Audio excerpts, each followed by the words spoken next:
to measure the volume and the area of a solid cylinder by measuring length and diameter of a solid cylinder with vernier calipers.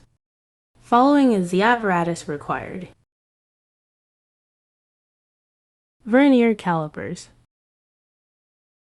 Solid cylinder. The first step is to determine whether the vernier caliper has a zero error or not. If the zero of the vernier scale coincides with the zero of the main scale, then there is no zero error.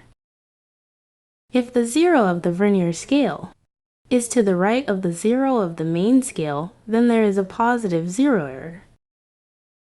If the zero of the vernier scale is to the left of the zero of the main scale, then there is a negative zero error.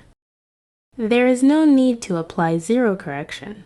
For a vernier caliper that has no zero error, to obtain the zero correction for a positive zero error, you do the following things. The first step is to find the vernier scale reading, which perfectly coincides with the main scale reading.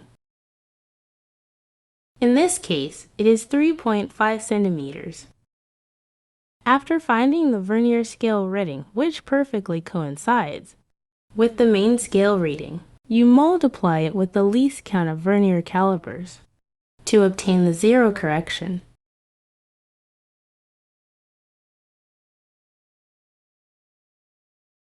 As the zero error is positive, the zero correction will be negative. To obtain the zero correction for a negative zero error, first, find the vernier scale reading which perfectly coincides with the main scale reading. In this case, it is 8 centimeters. Then, multiply the vernier scale reading with the least count of vernier calipers to obtain the zero correction.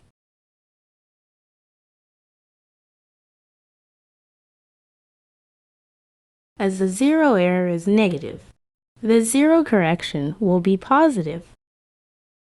Now, we will measure the length and the diameter of the solid cylinder. In order to measure the length, place the solid cylinder lengthwise in such a way that the jaws touch the two ends of the cylinder. Then, remove the cylinder and note the main scale reading. In this case, it is 4.7 centimeters. Then, record the vernier scale reading which perfectly coincides with the main scale reading. In this case, it is 5.5 centimeters. Next, multiply the vernier scale reading, coinciding with the main scale reading with the least count of vernier calipers.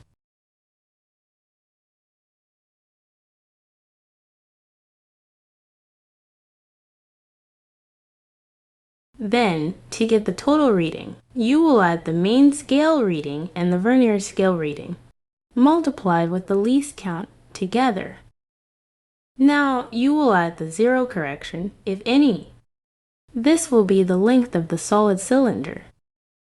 To find the diameter of the solid cylinder, place the solid cylinder crosswise in the jaws of the vernier caliper as shown. Perform the same steps that were done to find the length of the cylinder, to find the diameter of the cylinder.